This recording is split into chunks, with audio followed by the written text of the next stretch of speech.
Hello, today we will be presenting a PowerPoint based on a case we were assigned to on our trip to Wiggles Children's Rehab. Our patient presented with developmental delays caused by microcephaly, congenital encephalopathy, and hypotonia. In the next few slides, I, Carolina Dominguez, along with Homer Reyes and Yasmin Rodriguez, will be presenting to you our experience with our patient as well as treatment interventions that could help a child with this condition. Microcephaly, a condition in which a baby's head is significantly smaller than expected, often due to abnormal brain development. So if you look at this picture, the first baby has a typical head size. The second one has microcephaly, and this is the type of head that we saw with our patient at Wiggles. The third is a baby with severe microcephaly. According to this, there's 2 to 12 cases per 10,000 live births in the U.S. Congenital encephalopathy, a syndrome of overall brain dysfunction. This syndrome can have many organic and inorganic causes. Hypotonia, commonly known as floppy baby syndrome, is the patient presents with flaccidity. It's muscle weakness and throughout the whole body. Hypotonia is not a specific medical disorder, but a potential manifestation of many different diseases and disorders that affect motor nerve control by the brain or muscle strength. Recognizing hypotonia even in early infancy is usually relatively straightforward, but diagnosing the underlying cause can be difficult and often unsuccessful. The long-term effects of hypotonia on a child's development and later life depend primarily on the severity of the muscle weakness and the nature of the cause. Some disorders have a specific treatment, but the principal treatment for most hypotonia of idiopathic or neurological cause is physical therapy, occupational therapy for remediation, and or music therapy.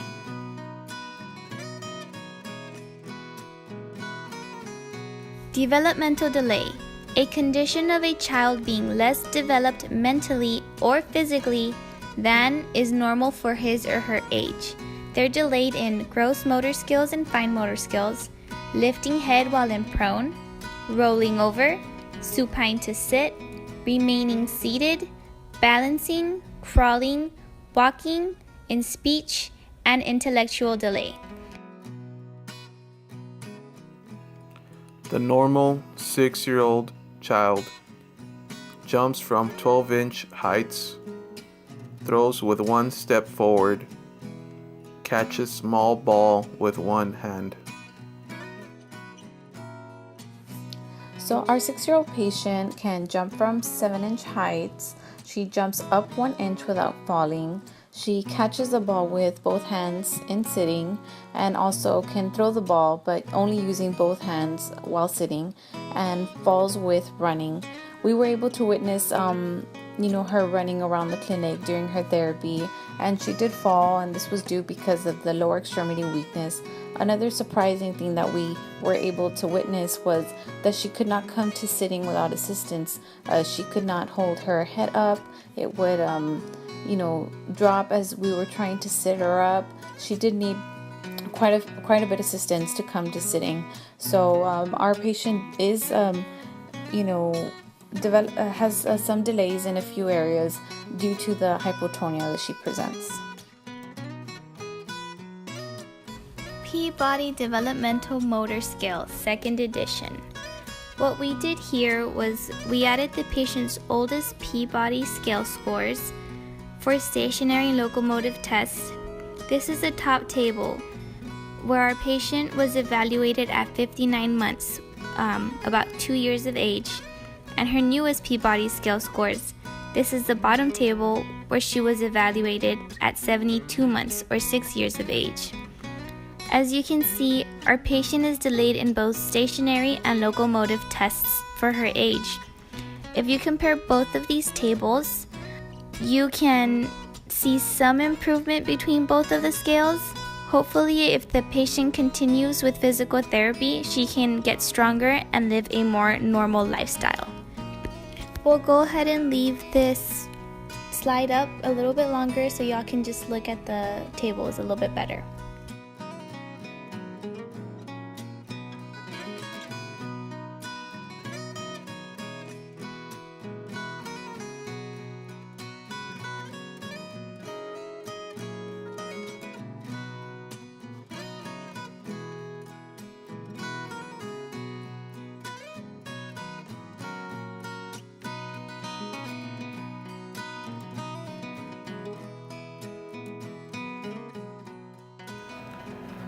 Patient short-term goals.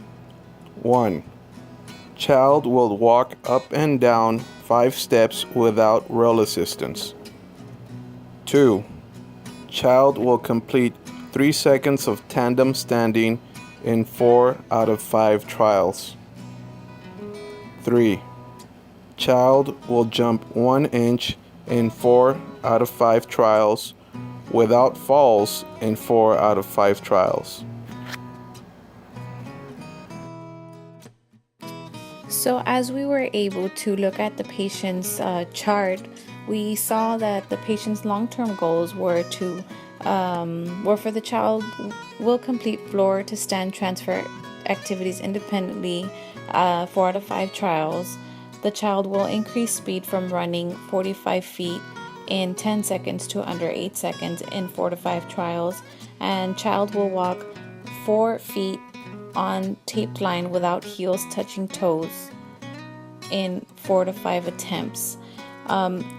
We did perform the floor to stand transfer several times.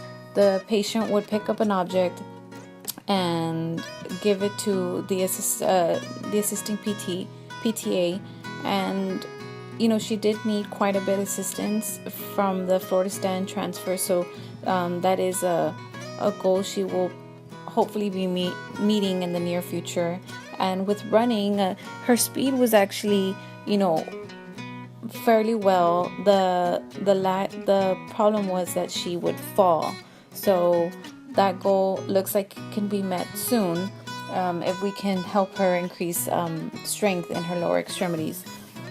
And for walking on the tape line with heels touching toes, we did not witness our patient perform that, but she was able to walk on tippy toes for about 10 feet, and she was able to perform that very well.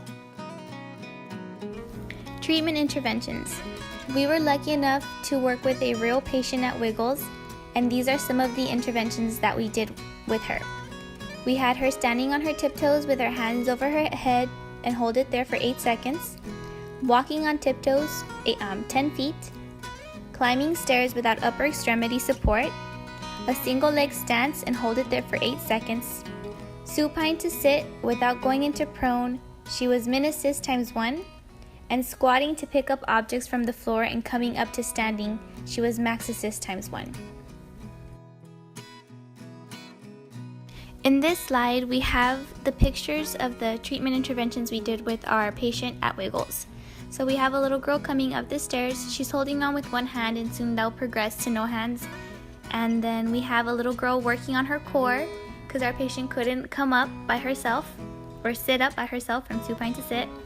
We have another little girl here standing on tiptoes and holding it there, working with balance and also strengthening her legs. We also have this little boy going up and down doing sit to stands to help those quad muscles.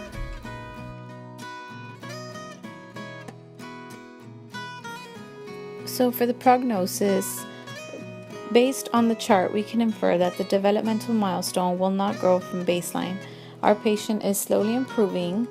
The patient will always be delayed in some milestones from what we can see that for the rest of her life. Evidence-based treatment strategy. So we looked for a peer review, and we found that dancing/movement therapy is really great for the hypotonic child because it develops proper movement patterns, strengthens muscles and bones, alleviate health problems, they get to socialize, and they lead a fuller life. What I really liked about the dancing therapy was if we have a hypotonic child, they need more stimulus around them.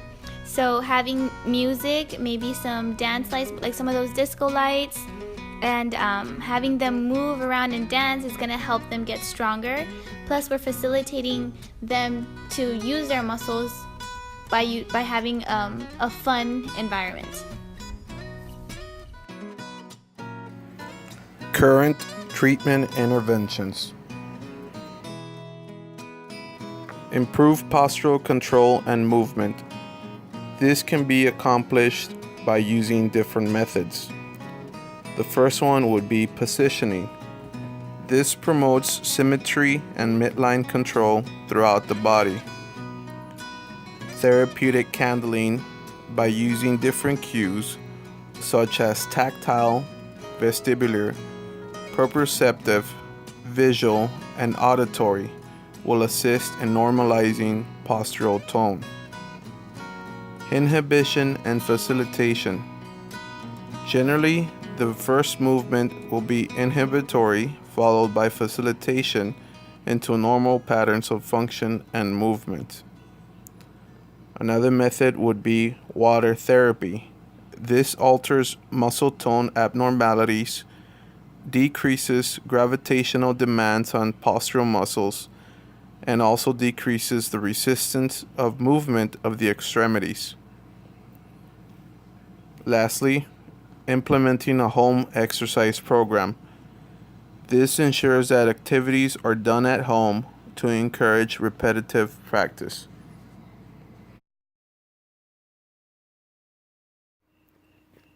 Increasing extensor tone and strengthening muscles for postural control.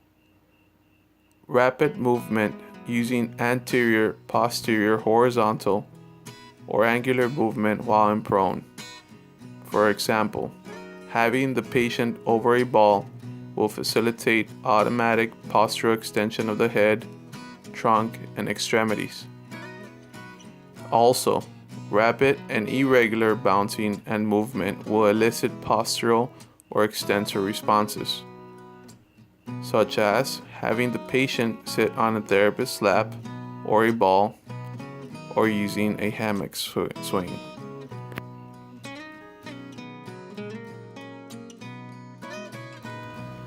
Increasing trunk extensor tone and increasing trunk flexor tone. In order to increase trunk extensor tone, we can implement different activities such as weight shifting or spinning. In weight shifting, we could start off the patient in a non-compliant surface doing activities such as sitting to standing, and then can be progressed to a compliant surface, which would enhance visual and vestibular balance reactions along with postural control. In spinning, the rapid acceleration would increase vestibular stimulation and improve postural control. Examples would be a sit and spin, a net swing, or a hammock. To increase trunk flexor tone, we could do activities such as crawling or bouncing. In crawling, we would ensure that the patient is activating flexor muscles in order to be able to crawl. And in bouncing activities, the patient can be on a ball or on a therapist's lap, slightly posteriorly as to activate flexion muscles to get the flexion activated during that activity.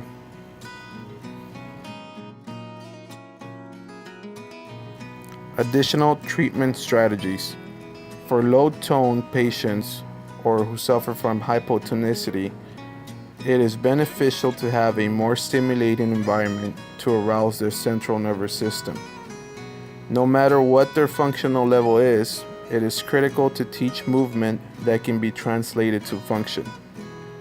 As a child matures, adjunct therapies such as horseback riding, swimming, skiing, and dancing can be instrumental activities that are fun and effective in translating therapy into function, which would also encourage these patients to participate in social activities.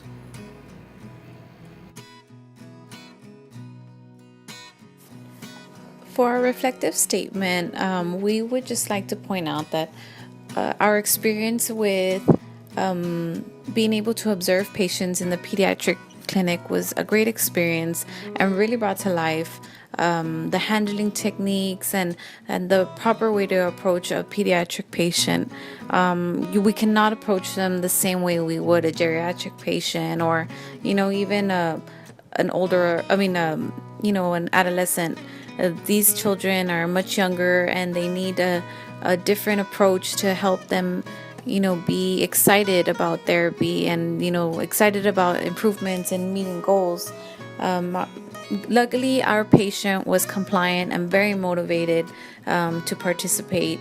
We had no problems with her. She was very eager to continue to the next exercise, never said she was tired.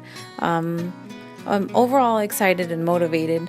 And as everyone else witnessed with their other cases, they did not experience the same. It's hard to communicate with a different child with autism or another developmental delay with communication. It's a lot harder to get them interested in therapy. So our role as PTAs is very important to these children, especially at such a young age. It is important that at an early age we use a proper physical therapy interventions with our patients. And if those interventions aren't working, we do need to alter them to make sure that we're meeting the goals and make sure our patients are, make sure we're doing everything we can to help our patients improve due to the impairments their neurological disorder has caused them.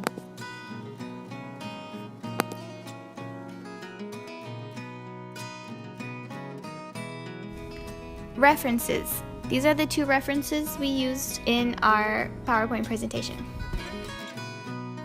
This concludes our presentation. Thank you. We are now ready for any questions.